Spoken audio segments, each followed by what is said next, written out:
great basketball.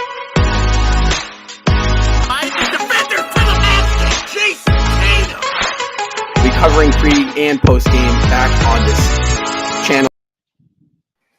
What is going on, everybody? Welcome back into Celtics Postgame Live. I am your host, Rob Atain. Joining with me is my co-host, Justin Lowe. Joining us shortly will be Jack Bienvenu. Guys, we're doing this one the day after, right? We got a lot of guys who went to the game, really weren't able to cover it after the game, but we're still going to be covering you guys every single game this postseason. Celtics pick up the big time game one win at home, 112-99 against the Atlanta Hawks. The Celtics led by as many as 30 points in this game. Atlanta chipped away at that lead in the second half, brought it down to as little as 12, Justin. However, a Joe Mazzulla timeout was all the Celtics needed. Really led by JB. Celtics blew the lead back up to, I believe, which was eventually went back up to 20. So Celtics got the job done. End of the day, Celtics won the game against Atlanta. Atlanta showed us a little bit of, resilience. They looked better, honestly, without Trae Young on the court. But Justin, start us off. Your original takeaways, reactions, your thoughts on this game one win. Yeah, I mean, it was a great game one win.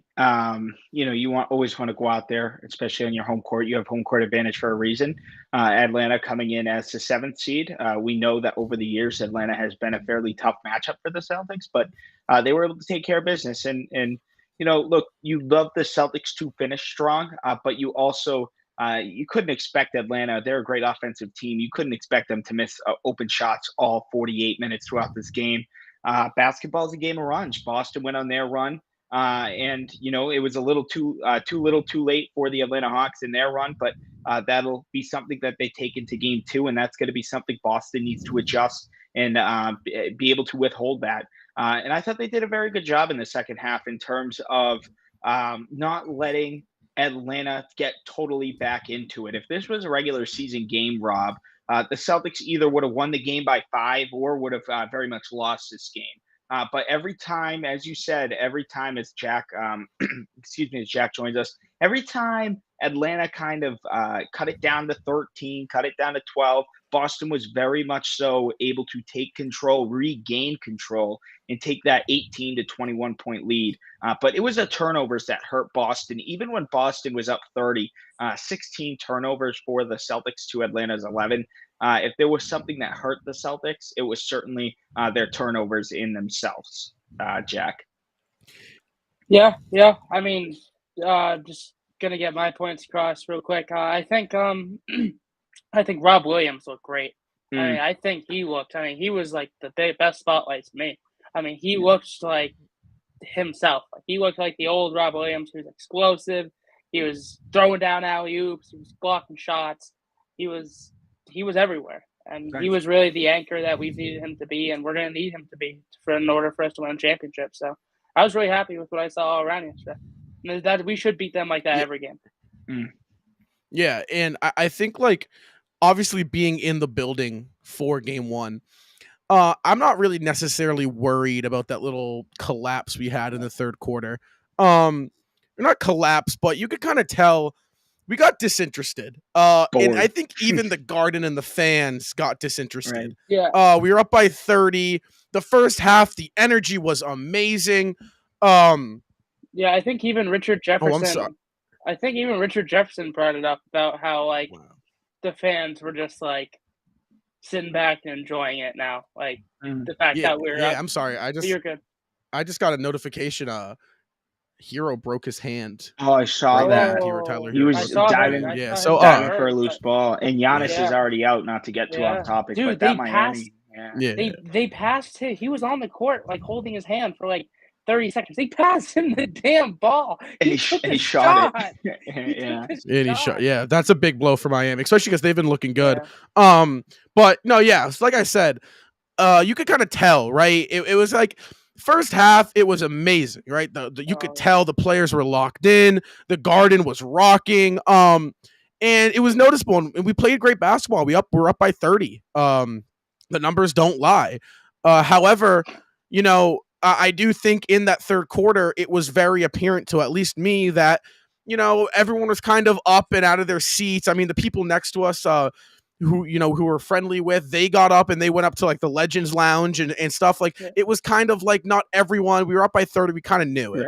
Right. We knew what was the result of this game was going to be.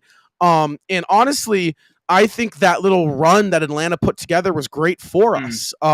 Because I think it gave Boston a chance to respond off a timeout. All right, Atlanta hit us with a little 10-0 run. Let's call a timeout. Let's hit them with an 8-0 run. And we did that. So, end of the day, it's a playoff series. You can't take teams for granted. You can't take games for granted, right?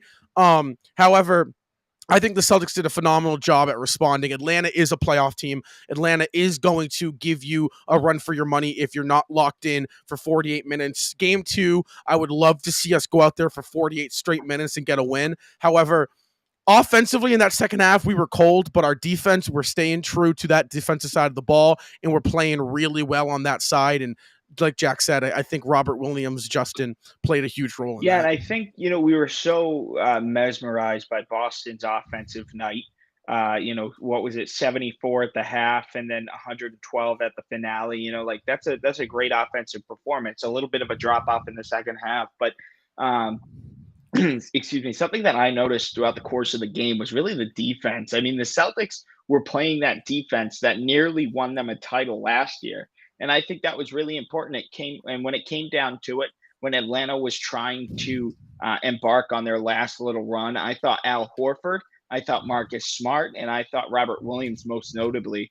I thought they were just astronomical on the defensive end, and that was really, really important for the Celtics, was to really crack down on their defense, because we've seen this historic level of offense this season, but we haven't really we've seen spurts, but not consistently, of the defense that we've had last year. It certainly ramped up after the All-Star break for sure, but it was really relieving to see both of those happen in once. And, Boston, I think Atlanta opened the game. They were shooting really terribly, 2 of 22 from deep. And, that's not going to happen all series for Atlanta. They're going to shoot better than that.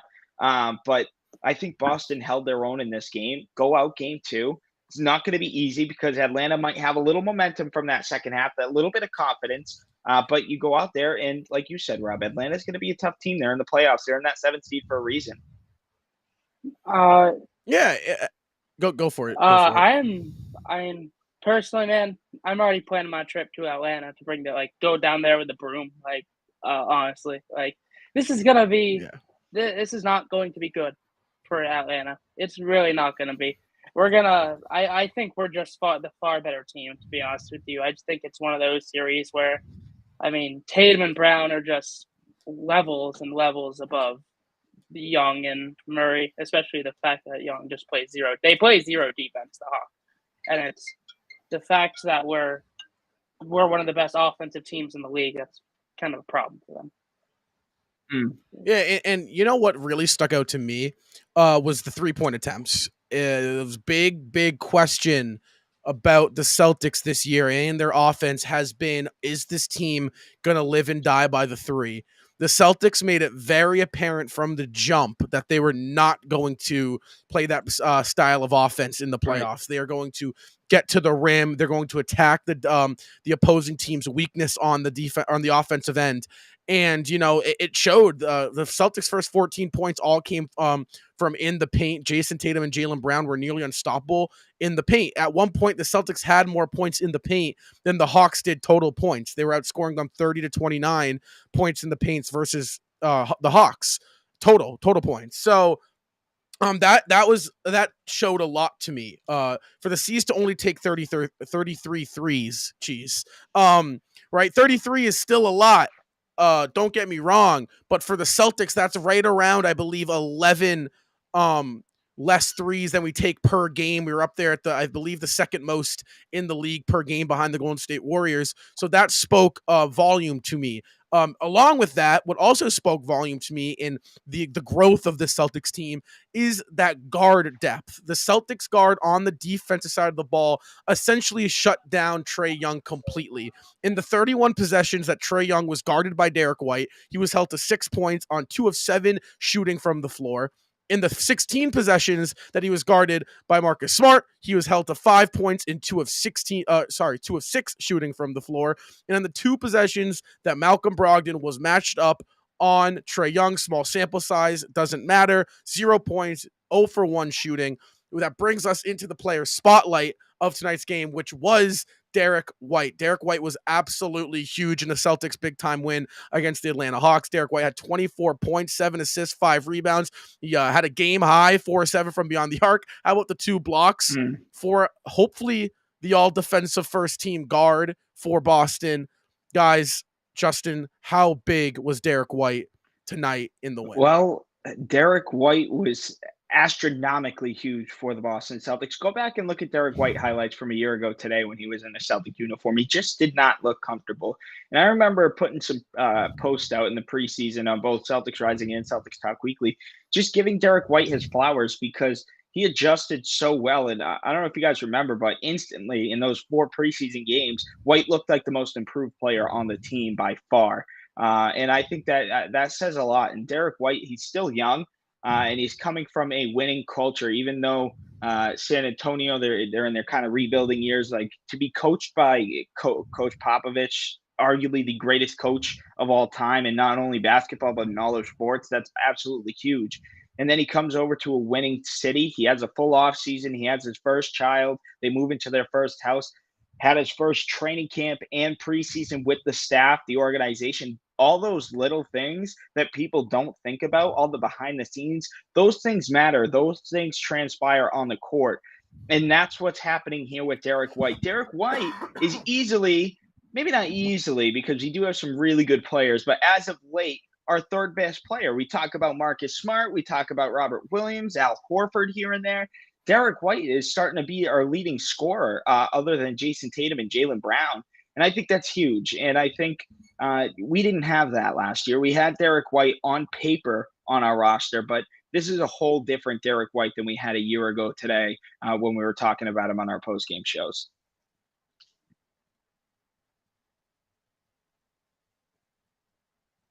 You're muted, or we can't hear you. Yeah, I'm muted. But yeah, I think you pretty much nailed everything, Justin. I mean, he has been our third best player, I'd say. I mean, he's been he's getting multiple blocks a game. I mean, putting up 25 points, hitting 3, 4, 5 threes a game. Like, it's huge. Like, it's crazy, man. Like, last year during the playoffs, like, he was kind of a brick. Like, he kind of couldn't really shoot that consistently, you know. But he's really just, I don't know what flip he switched this off season, or it's been crazy to watch. Yeah, absolutely. He is. I really do believe Derek White is the difference in the whole thing. He is the common denominator. I think that it goes to show you that the fact that the Celtics were able to have 3 scorers with all over 20 points, and it was normal and fluid, right? Tatum had 21 in that first half. He finished the game with 25. In that time frame, Derek White stepped up and he said, let me carry the load. Excuse me. Alongside Jaylen Brown, obviously. Having not just Derek White, but Malcolm Brogdon, who can also do that. And if Brogdon's not on, we could also go to Marcus Smart. I assure you, Marcus Smart will have a game this postseason where he gives us 20 plus. So there is so much depth, and there's levels to the depth that the Boston Celtics have. And I think you're going to start seeing that. Last postseason, Derek White averaged 8.5 points per game with 3 rebounds and 3 assists on 36% shooting from the floor and 31% shooting from downtown. Yeah. He hasn't sniffed anywhere. He's been 4 points better through 82 games. He's been shooting the ball at a 10% better clip and shooting the ball from the floor at a near 12% better clip. So Derek White has been significantly better. And I think that is because he's gotten the chance to have an entire offseason in Boston. He's gotten to know the guys better. He wasn't thrown into kind of a makeshift run that the Celtics had put together. They didn't have really a championship roster constructed last season. Brad went into the regular season last year looking to get assets that he could move properly. And if it worked out with that roster, it worked out. It didn't work out with that roster. So Brad had to kind of make some mid-season adjustments, moving Josh Richardson and Romeo Langford for Derek White. Obviously, that's the one move we made, and I think you're seeing that we had a full offseason, that Boston had the ability to construct a championship roster. You get the things that you need. That is your Derek White. That is your Malcolm Brogdon six-man. That is your Blake Griffin vet off the bench. And I think we're finally starting to see that. We'll see that this postseason, that the Celtics have a championship constructed roster. They're just not on a championship run, and I think there's a big difference between that. And it's also big to see Derek White not care. Maybe not. I shouldn't say not care, but he's very accepting of his role, and I think that's what makes his team very, very successful within itself. When we look at this depth, Malcolm Brogdon, he's a starting caliber point guard. Derek White is a starting caliber guard as well, and then even go down the line. Blake Griffin, he's one of the best in the game a few years ago, and now he doesn't play. These guys are buying into winning, and these guys are buying into their roles. Derek White specifically has been tremendous. With Robert Williams being out most of the season, it's really given White the opportunity to embark in that starting lineup, and we saw it in Game 1. He did start, and Robert Williams came off the bench. Now, although a small sample size in the playoffs, as well as different matchups presents itself, it worked out very well for Boston in Game 1. And I think Derek White being able to bring this style of play, his style of play consistently, whether he's starting or whether he's coming off the bench, or even whether he's in the final few minutes or he's on the bench. I just think buying into your role and having multiple players doing so is what makes a team very successful, and even individual players like Derek White. Yeah. I think back to what you were saying, Rob. I think about the I really liked the what you said about the championship team versus like just a championship run. Like I feel like this team last year, it was just like it felt like a run of fate. Like it was like a Cinderella run. Like a Cinderella run. Like you didn't really like. Of course, we all were in belief it could happen. Like, but like, I bet if you put a gun to our heads and said pick whoever's going to win the finals, none of us would have said the Celtics. Right. Like so, but this year, I mean, I think that's a lot of people's first answer. So I mean, this team is just really revamped a lot since, like you were saying, since even June. Right. Yeah. Absolutely. And, I think that it goes to show you that this team has bought in. And I think another example of that is Grant Williams. Grant didn't play Game 1 of the NBA playoffs. And if you remember last year, Grant Williams played probably the biggest role off the bench for the Boston Celtics. He was a starter for that first round matchup against the Brooklyn Nets last year. Fast forward a year later, Grant Williams isn't getting minutes. That's not necessarily because he hasn't done his job. Obviously, he's had a little bit of a shaky year, but Grant has picked it up as of late.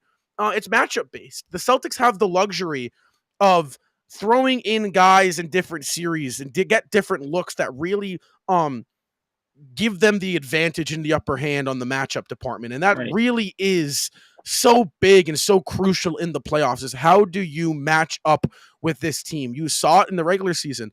The Boston Celtics match up a little bit worse against the Cleveland Cavaliers than they do against the Milwaukee Bucks.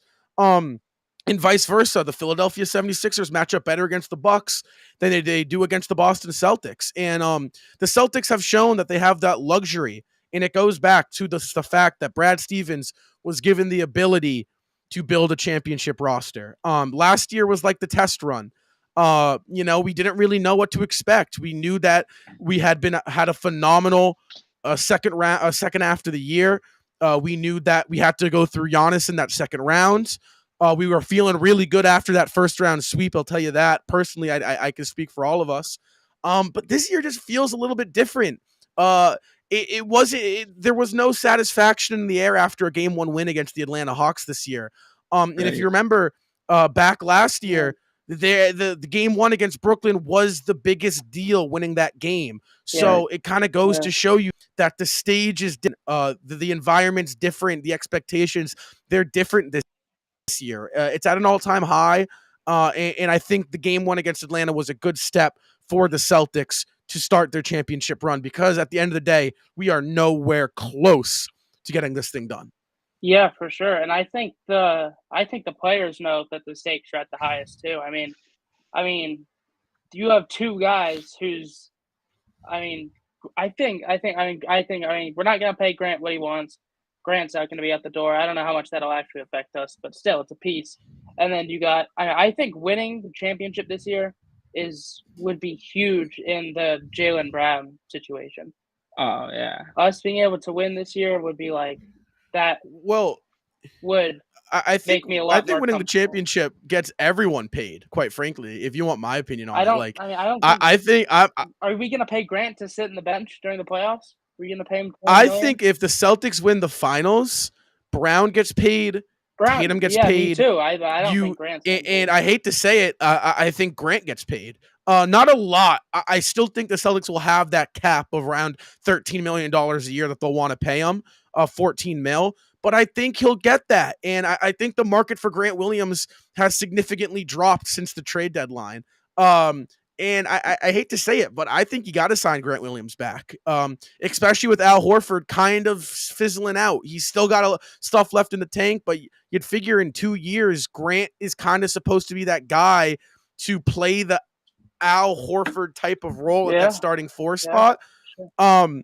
But yeah, you figure if you win the title, it's like you won the final spend, right? Like it's you keep that team together. I think, splurge. I guess. Yeah, you can splurge, but you just got me off. All right, but I think Grant Williams. I think he's staying. I think you splurge for Grant Williams. Yeah, Pritchard's gone. I would. Crazy. Yeah, nah. All right. All right. We're next. No, let me say something. Let's talk about game 2. No, let me say something. No. I have 2 points. Okay. First of all, in no way, shape, or form am I saying this out of cockiness, overconfidence, or disrespect to the Atlanta Hawks. But didn't that just feel kind of like a regular season game? Like, I get it. Like the intensity in the first half was definitely there. Yeah. But I don't know. Kind of just the vibes I was getting from it. I didn't get playoff vibes. Maybe just because it was such a lopsided game, and even when Atlanta was going on their run, I didn't think it was this astronomical kind of blow to the face, like, big splash of a run. It was like, just felt like they chipped away, and every time, they cut it down to 12, Boston had an answer. It just felt like, and I don't know, maybe it's just Celtics haven't played in 5 days. Last team they played was the Hawks in the regular season, so it just, I don't know. I think maybe it was just I was expecting Miami as a first round series and not Atlanta, with no disrespect, but it is what it is. And the second one is, I just want to, before we go to game 2, Rob, just mention the fact that, like, it's not going to happen all, God forbid, 7 games of this series. But Trae Young struggled on the floor offensively, and we know he struggles defensively. He's a liability on the defensive end. But it seemed like at least the Atlanta Hawks played really well without him on the floor. And maybe it was just the type of night it was. And Bogdanovich started to hit some shots, and John Collins getting back into the game, and DeJounte Murray had a solid game. But Trae Young, by any means, it felt as if he was kind of unplayable in that game 1. I don't know if any of you guys caught that. What was it like there live, Rob? Yeah, with Trae, like he had a really off game. Yeah. So I think the thing with Trae Young, he's such a phenomenal passer that when he's going down the lane, I think the Celtics have eliminated the lob option, the lob threat, and that's always Trae Young's first read. Is my big man, is John Collins, is Clint Capella, are they cutting, right? Where are the cutters? Let me find the cutters. That's what makes him so good. Everything that Trae Young creates comes off of that first lob look, off that pick and roll. The Celtics eliminated that. with the backside help with Robert Williams back there. So I think Trae Young, he's running into a team that has bigger guards. And, when you have really good defensive big guards, physical guards, that like goes back to my matchup point. That doesn't favor a Trae Young. Right. Trae Young could easily find success against a guard room such as like the Philadelphia 76ers, where their guards are so offensive oriented, you can kind of go back and forth. The Celtics guards' number one priority on this team is to play defense. And I think matchup wise, Trae Young is just really going to run into a wall that is the Boston Celtics backcourt, because of how physical and really physically draining it is to go up against those three for 48 minutes, Justin. And really, if you remember last year, Peyton Pritchard was getting playoff minutes, right? Pritchard is kind of a breather. Pritchard, right? He's a high intensity guy. He's gonna press you full court, but he's really not gonna physically he's not a physically demanding guy to be defended by. So that would have opened up an opportunity for Trae Young to kind of get his groove going. And it goes back to that improvement that we're seeing from the Boston Celtics roster, right? It really is shows that, listen, you got those three guards. And really, you see it at all levels. And I think, to your point about the playoff atmosphere, I kind of think you kind of nailed it. The first half, it was there. It's kind of like, it was weird because like the Celtics were looking for a physical game, right? Like Al was screaming, Tatum was screaming, right? The crowd was amped. But it's kind of like the Hawks wanted none of it. They're like, okay, you guys go, so be it, right? And I think eventually the Celtics just kind of were like, okay, we're up by 30. We're gonna assume this game's a win. If they make a run, we'll close the door on their foot. Do you think Atlanta at half was thinking like, okay, even if we make our run, like 30 and a half is a big, like you have to outscore. Yeah, 30 is pretty crazy. I mean, we were up by 28 against Brooklyn, so. No, I know, but like I'm just saying, like I think gotta be careful in Boston. You never know. What do you think? Like, what do you think it was? Just kind of gain some momentum for game Probably. 2. I'm sure that's exactly what it was. I mean, yeah.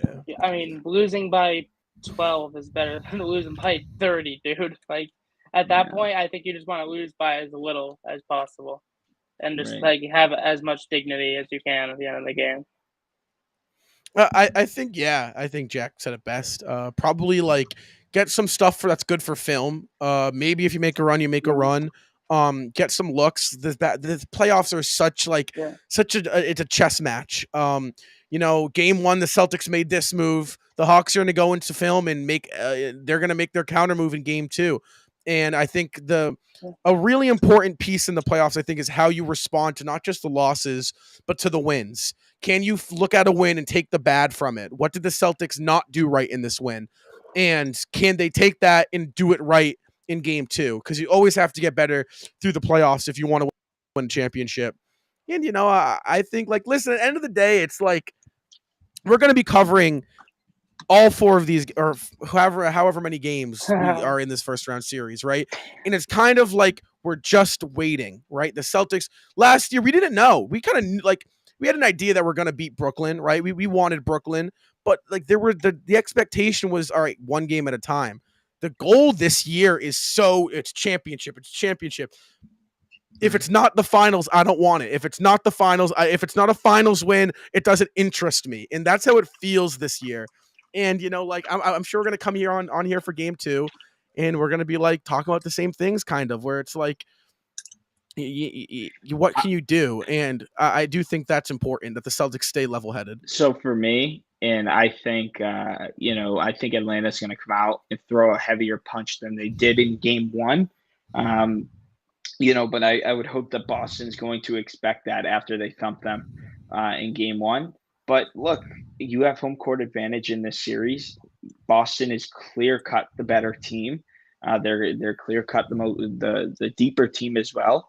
You have home court advantage for a reason. You worked to get this 2nd seed. You fell short of that 1st seed, but you go out there and you go 2-0. and you go to Atlanta up 2-0 because you never know. Atlanta, back in Atlanta, you could split it. God forbid, Boston is not that bad of a team to go 0-2 on the road, but like nowadays, the NBA is so unpredictable. You just never know. So I think it's for Boston, just stay the course and go out there and take care of business on Tuesday night. They get a couple days rests, which I think is ridiculous after we just waited 6 days for game one. Now we get 2 days in between, but at the same time, that's something that we ran into last year, and this is an excuse. This is just a pure fact, is the lack of rest and the fatigue, because Boston had to play right up until the last game. So you take every little advantage you can get, and you get the series over quick, whether that's in 4, which is the hope, or 5 at the very most. Go out there and take care of business on your home court. Atlanta's going to come out firing. They're not going to shoot 2 of 22, even no matter how your defense is. Just go out there and win. Yeah, I think so. I mean, I think if you, Justin, what's going on? Nothing. The light twitched, so I was just yeah. But yeah, I mean, I think if you can just come out here and smack him in game 2, I mean, if we go up 2-0, there's no way. I don't think we're losing game 3 in Atlanta. I mean, I think this game is going to really just take all the momentum for us. And if we can keep playing the way we did yesterday, it was yesterday, then yeah, I think Yeah, I feel like it's like the only way I could see us losing a game is if Atlanta just gets if they are just making their shots, if they get hot. And like, good thing they don't obviously have I think, yeah, I know, right? Good thing they do not have Gallo. But it's like, if they find a way, make a couple shots, make it tough on the Celtics for a game, maybe they take one. But it's just like, it's so obvious and clear that the two different, like the Celtics are playing for something so much bigger than the Atlanta Hawks right now. And it's kind of like, honestly, you're looking at our path to the finals. Atlanta, Philly, and right now Milwaukee doesn't look championship ready. And what I mean by that, they've been playing good basketball, but what's the best ability, guys? It's availability. And that's crucial in the playoffs. And I look at Milwaukee and I see right now an injured Giannis. I've seen an injured Chris Middleton. Bobby Portis have missed a couple games. So it's just like our path to the finals is potentially a lot easier this year than it was last year. And I think that it's a positive and could be a negative with the sense of Celtics do shoot themselves in the foot sometimes if they're not coming in mentally locked in. So, we play the best against the best, right? But I mean, God, I'm so pumped. It's like I just want to get this first round over with, but I gotta, you gotta take a game at a time, right? No, for sure. I mean, I think we talked about it. I sweeping this team just for rest wise would be probably the best thing about sweeping them, is because, I mean, last year we swept Brooklyn, but every game was just a hard fought to the end. Totally. To the end game. It's just that sweep is going to be a lot more different than this sweep. And a 4-game series against the Hawks is going to be a lot different than a 4-game series against Miami if we would have played them. So, yeah, I mean, I just think the matchup is everything really here. Yeah, absolutely. But like I said, we will have you covered for Celtics Postgame Live. This next one right now, is anyone going to the game? I'm not. Justin, you're not. I'm not. Yeah, so that's 3 right there. What? So that will be Postgame Live will be after the final buzzer. What are you looking at me? I don't know what Justin's doing. Hold on. I know. He's muted, man. All right, so Postgame Live will be after the final buzzer. Dude, you're muted.